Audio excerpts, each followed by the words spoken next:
देश में सीए लागू हो गया है। इस कानून के लागू होने के बाद भारत के 3 पड़ोसी राज्य बांग्लादेश, अफगानिस्तान और पाकिस्तान से आए गैर मुस्लिम शरणार्थियों को भारत की नागरिकता मिल जाएगी, जिनमें हिंदू होंगे, सिख, ईसाई, पारसी, बौद्ध और जैन धर्म के लोग होंगे। लेकिन नागरिकता पाने के लिए इन लोगों को कुछ सरकारी गाइडलाइंस होंगी जिनका पालन करना जरूरी होगा और नागरिकता पाने के लिए ऑनलाइन आवेदन भी करना होगा।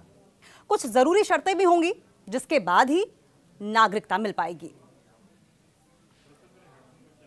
मसलन नागरिकता के लिए आवेदन करने से पहले भारत में 1 साल रहना कंपलसरी होगा। सीए के लिए आवेदन कैसे करें, आइए आपको 10 जरूरी सवालों के जवाब दे देते हैं। पहला सवाल तो यही है कि किन लोगों को नागरिकता मिलेगी। ऐसे शरणार्थी जो 31 दिसंबर 2014 से पहले भारत में आकर बसे हैं, उन्हें ही नागरिकता मिलेगी। जो लोग आवेदन करेंगे उन्हें यह बताना होगा कि वो किस साल बिना दस्तावेज के भारत में दाखिल हुए। भारत में आने का दिन और तारीख, क्या कोई वीजा या फिर इमिग्रेशन का इस्तेमाल भी किया गया है, ये सब बताना होगा आवेदन करने के लिए। दूसरा सवाल यह है कि सीए काम कैसे करेगा। सीए के लिए ऑनलाइन अप्लाई करना होगा, जिसके लिए एक वेब पोर्टल बनाया गया है। अप्लाई करने के बाद सबसे पहले आवेदन जिला कमेटी के पास जाएगा और उसके बाद वहां से एम्पावर्ड कमेटी को भेज दिया जाएगा। एम्पावर्ड कमेटी ही फैसला करेगी कि नागरिकता देनी है या फिर नहीं देनी है। कमेटी के प्रमुख होंगे सेंसस ऑपरेशंस के डायरेक्टर। इसके अलावा 7 और सदस्य भी होंगे।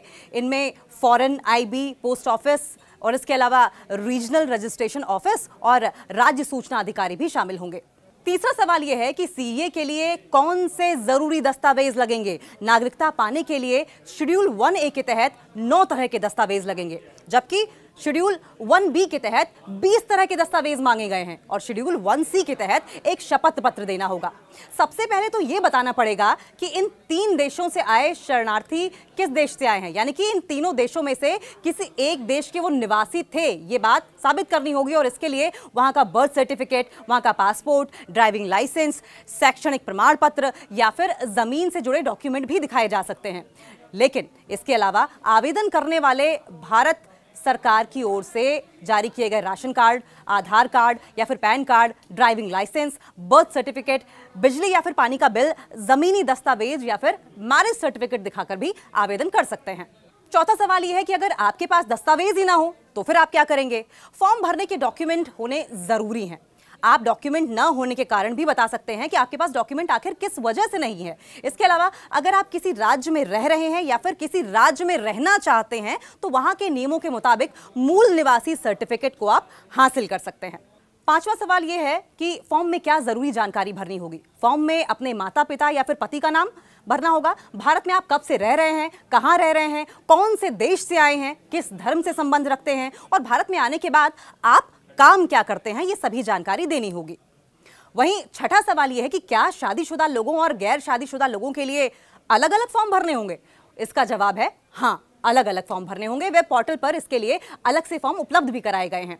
भारत आने के बाद अगर किसी भारतीय से आपने शादी कर ली है तो इसकी भी जानकारी देनी होगी और इसके अलावा बच्चों के लिए भी अलग से फॉर्म वेब पोर्टल पर उपलब्ध कराए गए हैं। 7वां सवाल यह है कि अगर किसी का कोई आपराधिक रिकॉर्ड है, कोई क्रिमिनल रिकॉर्ड है, तो फिर वो क्या करेगा।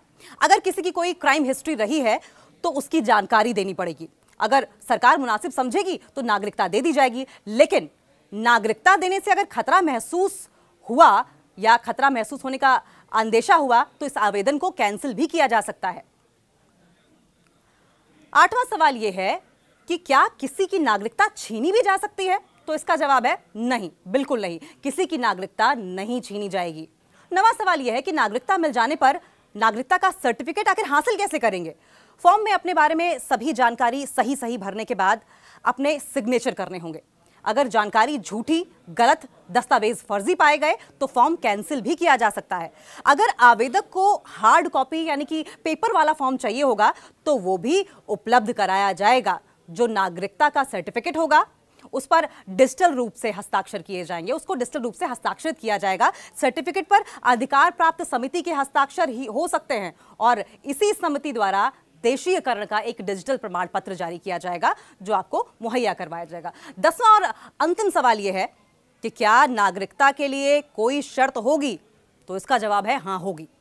नागरिकता के लिए आवेदन से पहले 1 साल तक भारत में रहना जरूरी होगा और इस 1 साल के ठीक पहले के 8 सालों के दौरान भी भारत में कम से कम 6 साल बिताया होना जरूरी होता है। आवेदकों को ये जरूर घोषित करना होगा कि मौजूदा नागरिकता को त्याग कर वो भारत की नागरिकता लेना चाहते हैं।